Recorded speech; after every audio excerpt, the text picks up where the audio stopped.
Hi guys, welcome back my channel NSP world channel guys. ఈ బండి తీసుకోవాలనుకున్న వాళ్ళు అన్ని రకాల కనుక్కొని మాత్రమే తీసుకోండి గైస్. ఓకే, బండి చాలా అంటే చాలా మనకు గుడ్ కండిషన్లోనైతే ఉంటుంది. అలాగే మైలేజ్ విషయం వచ్చేసి ఓనర్ అయితే 40 అయితే వస్తుందైతే ఓనర్ చెప్పడం జరిగింది మనకి.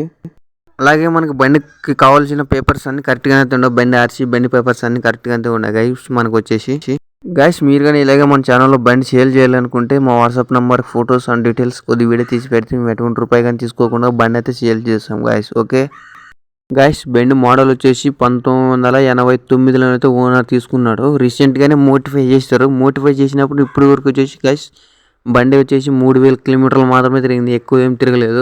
అలాగే చూసుకుంటే మన ఇంజిన్ చూసుకుంటే ఇంజిన్ బాగా నీట్గానే అయితే ఉంది, నీట్గానే పెట్టుకున్నాడు ఓనర్. గైస్ బండి ఉండే లొకేషన్ గైస్, బండి వచ్చేసి మనకు మధ్యప్రదేశ్లోనైతే ఉంటుంది. మధ్యప్రదేశ్లోనైతే ఈ బండి అయితే ఉండడం అయితే జరుగుతుంది గైస్. అక్కడికి వెళ్ళిన తర్వాతే మనీ ప్లే చేయండి, అంతవరకు మనీ ప్లే చేయండి. గూగుల్ ప్లే, ఫోన్ ప్లే మాత్రం ముందుగానే చేయకూడదండి. అక్కడ ఉన్న దగ్గరలో ఉన్న వాళ్ళు మాత్రమే తీసుకోండి గైస్, ఎందుకంటే అక్కడ నుండి ఇక్కడ మనకి డెలివరీ చేయాలంటే చాలా అంటే చాలా కష్టం అవుతుంది. ఫైనల్లీ బండి ప్రైస్ వచ్చేసి గైస్ ఓనర్ అయితే 65,000 చెప్తున్నారు. ఫిక్స్ రేట్ అనేది ఏం కాదు. ఓనర్తో మాట్లాడితే ఖచ్చితంగా తగ్గించే అవకాశం అయితే ఉంటుంది. ఓనర్ నెంబర్ కింద డిస్క్రిప్షన్లో ఇస్తాను, డైరెక్ట్ ఓనర్కే కాల్ చేయండి గైస్. ఓకే,